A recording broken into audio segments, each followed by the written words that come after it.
शुक्रवार के दिन मां संतोषी का व्रत पूजन किया जाता है। इस पूजा के दौरान माता की आरती, पूजन तथा अंत में माता की कथा सुनी जाती है। आइए जानें शुक्रवार के दिन की जाने वाली संतोषी माता व्रत कथा। शुक्रवार संतोषी माता व्रत कथा। शुक्रवार संतोषी माता व्रत कथा। शुक्रवार के दिन मां संतोषी का व्रत पूजन किया जाता है। इस पूजा के दौरान माता की आरती, पूजन तथा अंत में माता की कथा सुनी जाती है। आइए जानें शुक्रवार के दिन की जाने वाली संतोषी माता व्रत कथा। संतोषी माता व्रत कथा। एक बुढ़िया थी, उसके 7 बेटे थे। 6 कमाने वाले थे जबकि एक निकम्मा था। बुढ़िया 6 बेटों की रसोई बनाती, भोजन कराती और उनसे जो कुछ जूठन बचती वह 7वें को दे देती। एक दिन वह पत्नी से बोला, देखो मेरी माँ को मुझ पर कितना प्रेम है। वह बोली, क्यों नहीं, सबका झूठा जो तुमको खिलाती है। वह बोला, ऐसा नहीं हो सकता है, मैं जब तक आंखों से न देख लूं मान नहीं सकता। बहू हंसकर बोली, देख लोगे तब तो मानोगे। कुछ दिन बाद त्योहार आया। घर में 7 प्रकार के भोजन और चूरमे के लड्डू बने। वह जांचने को सिर दुखने का बहाना कर पतला वस्त्र सिर पर ओढ़े रसोई घर में सो गया। वह कपड़े में से सब देखता रहा। 6 भाई भोजन करने आए। उसने देखा माँ ने उनके लिए सुंदर आसन बिछा नाना प्रकार की रसोई परोसी और आग्रह करके उन्हें जमाया। वह देखता रहा। 6 भोजन करके उठे तब माँ ने उनकी झूठी थालियों में से लड्डुओं के टुकड़े उठाकर एक लड्डू बनाया। जूठन साफ कर बुढ़िया माँ ने उसे पुकारा, बेटा 6 भाई भोजन कर गए, अब तू ही बाकी है, उठ तू कब खाएगा। वह कहने लगा, माँ मुझे भोजन नहीं करना, मैं अब परदेश जा रहा हूँ। माँ ने कहा, कल जाता हो तो आज चला जा। वह बोला, हाँ आज ही जा रहा हूँ। ये कहकर वह घर से निकल गया। 7वें बेटे का परदेश जाना चलते समय पत्नी की याद आ गई। वह गौशाला में कंडे उपले थाप रही थी। वहां जाकर बोला, हम जावे परदेश आवेंगे कुछ काल, तुम रहियो संतोष से धर्म आपनो पाल। वह बोली, जाओ पिया आनंद से हमारो सोच हटाया, राम भरोसे हम रहे ईश्वर तुम्हें सहाय। 2 निशानी आपन देख धरूं में धीर, सुधी मती हमारी बिसारियो रखियो मन गंभीर। वह बोला, मेरे पास तो कुछ नहीं, यह अंगूठी है सो ले और अपनी कुछ निशानी मुझे दे। वह बोली, मेरे पास क्या है, ये गोबर भरा हाथ है। ये कहकर उसकी पीठ पर गोबर के हाथ की थाप मार दी। वह चल दिया। चलते चलते दूर देश पहुंचा। परदेश में नौकरी वहां एक साहूकार की दुकान थी। वहां जाकर कहने लगा, भाई मुझे नौकरी पर रख लो। साहूकार को जरूरत थी, बोला रह जा। लड़के ने पूछा, तनख्वाह क्या दोगे। साहूकार ने कहा, काम देखकर दाम मिलेंगे। साहूकार की नौकरी मिली। वह सुबह 7 बजे से 10 बजे तक नौकरी बजाने लगा। कुछ दिनों में दुकान का सारा लेन देन, हिसाब किताब, ग्राहकों को माल बेचना सारा काम करने लगा। साहूकार के साथ 8 नौकर थे, वे सब चक्कर खाने लगे। ये तो बहुत होशियार बन गया। सेठ ने भी काम देखा और 3 महीने में ही उसे आधे मुनाफे का हिस्सेदार बना लिया। वह कुछ वर्ष में ही नामी सेठ बन गया और मालिक सारा कारोबार उस पर छोड़कर चला गया। पति की अनुपस्थिति में सास का अत्याचार, इधर उसकी पत्नी को सास ससुर दुख देने लगे। सारी गृहस्थी का काम करा के उसे लकड़ी लेने जंगल में भेजते। इस बीच घर के आटे से जो भूसी निकलती उसकी रोटी बनाकर रख दी जाती और फूटे नारियल की नारियली में पानी। एक दिन वह लकड़ी लेने जा रही थी। रास्ते में बहुत सी स्त्रियां संतोषी माता का व्रत करती दिखाई दी। संतोषी माता का व्रत वह वहां खड़ी होकर कथा सुनने लगी और पूछा, बहनों तुम किस देवता का व्रत करती हो और उसके करने से क्या फल मिलता है। यदि तुम इस व्रत का विधान मुझे समझा कर कहोगे तो मैं तुम्हारा बड़ा एहसान मानूंगी। तब उनमें से एक स्त्री बोली, सुनो, ये संतोषी माता का व्रत है। इसके करने से निर्धनता, दरिद्रता का नाश होता है और जो कुछ मन में कामना हो सब संतोषी माता की कृपा से पूरी होती है। तब उसने उससे व्रत की विधि पूछी। संतोषी माता व्रत विधि। वह भक्तिनी स्त्री बोली, 1.25 आने का गुड़ चना लेना, इच्छा हो तो 5.25 आने का लेना या 1.25 रुपए का भी सहूलियत के अनुसार लाना। बिना परेशानी और श्रद्धा व प्रेम से जितना भी बन पड़े सवाया लेना। प्रत्येक शुक्रवार को निराहार रहकर कथा सुनना, इसके बीच क्रम टूटे नहीं, लगातार नियम पालन करना। सुनने वाला कोई न मिले तो घी का दीपक जला उसके आगे या जल के पात्र को सामने रखकर कथा कहना। जब कार्य सिद्ध न हो नियम का पालन करना और कार्य सिद्ध हो जाने पर व्रत का उद्यापन करना। 3 मास में माता फल पूरा करती है। यदि किसी के ग्रह खोटे भी हों तो भी माता वर्ष भर में कार्य सिद्ध करती है। फल सिद्ध होने पर उद्यापन करना चाहिए, बीच में नहीं। उद्यापन में 2.5 सेर आटे का खाजा तथा इसी परिमाण से खीर तथा चने का साग करना। 8 लड़कों को भोजन कराना, जहाँ तक मिले देवर, जेठ, भाई बंधु के हों, न मिले तो रिश्तेदारों और पास पड़ोसियों को बुलाना। उन्हें भोजन करा यथाशक्ति दक्षिणा दे माता का नियम पूरा करना। उस दिन घर में खटाई न खाना। ये सुन बुढ़िया के लड़के की बहू चल दी।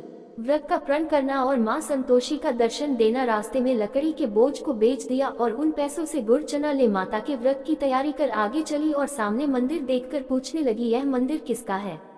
सब कहने लगे संतोषी माता का मंदिर है। ये सुनकर माता के मंदिर में जाकर चरणों में लौटने लगी। दीन हो विनती करने लगी, माँ मैं निपट अज्ञानी हूँ, व्रत के कुछ भी नियम नहीं जानती, मैं दुखी हूँ। हे माता जगत जननी मेरा दुख दूर कर, मैं तेरी शरण में हूँ।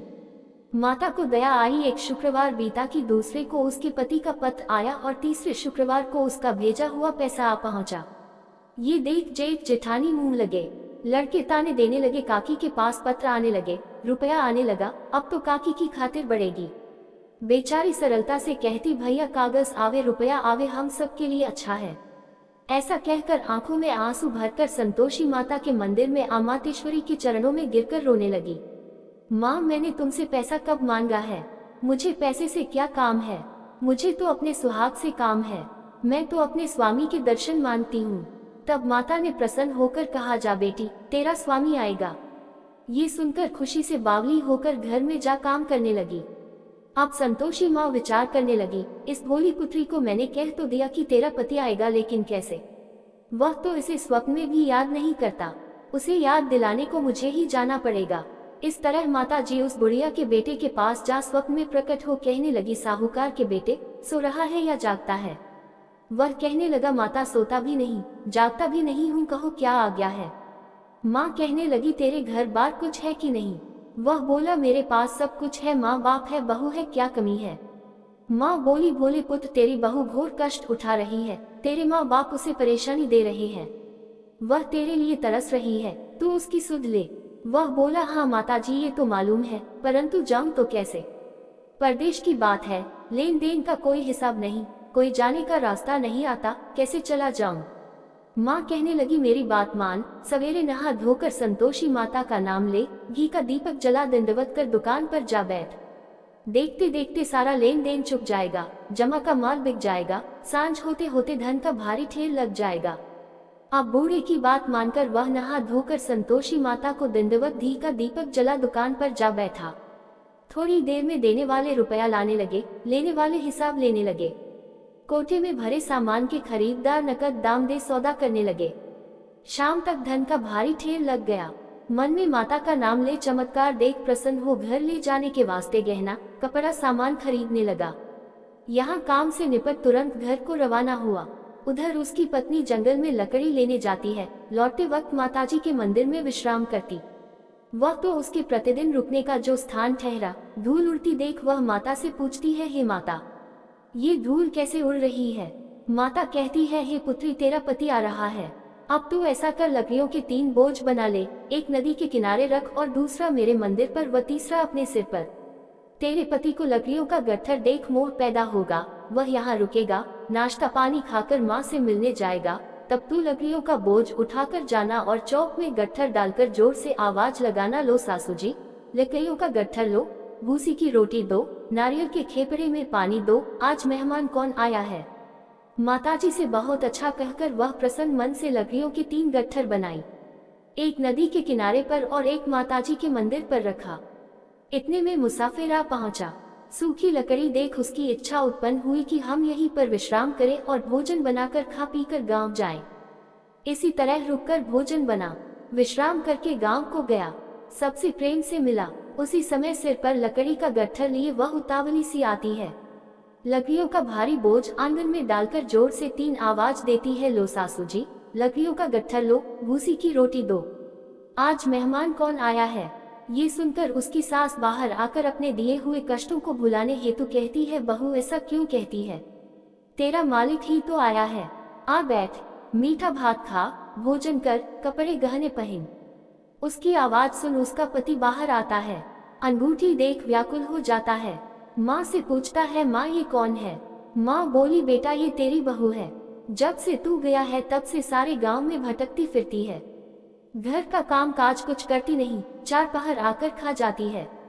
वह बोला ठीक है माँ, मैंने इसे भी देखा और तुम्हें भी, अब दूसरे घर की ताली दो, उसमें रहूंगा। माँ बोली ठीक है, जैसी तेरी मर्जी। तब वह दूसरे मकान की तीसरी मंजिल का कमरा खोल सारा सामान जमाया।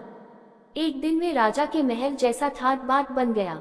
अब क्या था, बहू सुख भोगने लगी। इतने में शुक्रवार आया। शुक्रवार व्रत के उद्यापन में हुई भूल किया खटाई का इस्तेमाल। उसने पति से कहा मुझे संतोषी माता के व्रत का उद्यापन करना है। पति बोला खुशी से कर लो। वह उद्यापन की तैयारी करने लगी। जेठानी के लड़कों को भोजन के लिए कहने गई।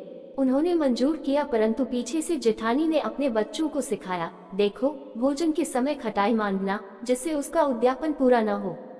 लड़के जीने आए खीर खाना पेट भर खाया, परंतु बाद में खाते ही कहने लगे हमें खटाई दो, खीर खाना हमको नहीं भाता, देखकर अरुचि होती है।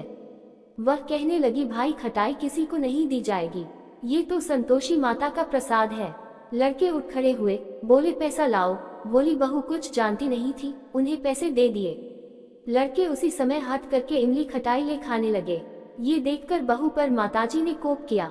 राजा के दूत उसके पति को पकड़कर ले गए। जेठ जेठानी मन माने वचन कहने लगे, लूट लूट कर धन इकट्ठा कर लाया है, अब सब मालूम पड़ जाएगा जब जेल की मार खाएगा। बहू से ये सहन नहीं हुए। माँ संतोषी से मांगी माफी। रोती हुई माताजी के मंदिर गई, कहने लगी हे माता तुमने क्या किया। हंसाकर अब भक्तों को रुलाने लगी। माता बोली बेटी तूने उद्यापन करके मेरा व्रत भंग किया है। वह कहने लगी माता मैंने कुछ अपराध किया है, मैंने तो भूल से लड़कों को पैसे दे दिए थे, मुझे क्षमा करो, मैं फिर तुम्हारा उद्यापन करूंगी। माँ बोली अब भूल मत करना। वह कहती है अब भूल नहीं होगी, अब बतलाओ वे कैसे आवेंगे। माँ बोली जा पुत्री तेरा पति तुझे रास्ते में आता मिलेगा। वह निकली, राह में पति आता मिला। वह पूछी कहाँ गए थे। वह कहने लगा इतना धन जो कमाया है उसका टैक्स राजा ने मांगा था, वह भरने गया था। वह प्रसन्न हो बोली भला हुआ, अब घर को चलो। कुछ दिन बाद फिर शुक्रवार आया, फिर किया व्रत का उद्यापन। वह बोली मुझे फिर माता का उद्यापन करना है। पति ने कहा करो। बहू फिर जेठ के लड़कों को भोजन को कहने गई। जेठानी ने एक दो बातें सुनाई और सब लड़कों को सिखाने लगी, तुम सब लोग पहले ही खटाई मांगना। लड़के भोजन से पहले कहने लगे हमें खीर नहीं खानी, हमारा जी बिगड़ता है, कुछ खटाई खाने को दो। वह बोली खटाई किसी को नहीं मिलेगी, आना हो तो आओ। वह ब्राह्मण के लड़के लाकर भोजन कराने लगी। यथाशक्ति दक्षिणा की जगह एक एक फल उन्हें दिया। संतोषी माता प्रसन्न हुई। संतोषी माता का फल माता की कृपा होते ही 9वें मास में उसके चंद्रमा के समान सुंदर पुत्र प्राप्त हुआ। पुत्र को पाकर प्रतिदिन माता जी के मंदिर को जाने लगी। माँ ने सोचा ये रोज आती है, आज क्यों न इसके घर चलूं। यह विचार कर माता ने भयानक रूप बनाया। गुड़ चने से सना मुख, ऊपर सूंड के समान होठ, उस पर मक्खियां भिन भिन कर रही थी। देहली पर पैर रखते ही उसकी सास चिल्लाई देखो रे, कोई चुड़ैल डाकिन चली आ रही है, लड़कों इसे भगाओ नहीं तो किसी को खा जाएगी। लड़के भगाने लगे, चिल्लाकर खिड़की बंद करने लगे। बहू रोशनदान में से देख रही थी, प्रसन्नता से पगली बन चिल्लाने लगी आज मेरी माता जी मेरे घर आई है, वह बच्चे को दूध पीने से हटाती है। इतने में सास का क्रोध फट पड़ा। वह बोली क्या उतावली हुई है, बच्चे को पटक दिया। इतने में माँ के प्रताप से लड़के ही लड़के नजर आने लगे। वह बोली माँ मैं जिसका व्रत करती हूँ ये संतोषी माता है। सबने माता जी के चरण पकड़ लिए और विनती कर कहने लगे हे माता, हम मूर्ख हैं, अज्ञानी हैं, तुम्हारे व्रत की विधि हम नहीं जानते, व्रत भंग कर हमने बड़ा अपराध किया है, जग माता आप हमारा अपराध क्षमा करो। इस प्रकार माता प्रसन्न हुई। बहू को प्रसन्न हो जैसा फल दिया वैसा माता सबको दे, जो पढ़े उसका मनोरथ पूर्ण हो। बोलो संतोषी माता की जय। जय संतोषी माता की आरती आरती। जय अम्बे गौरी मैया, जय श्यामा गौरी।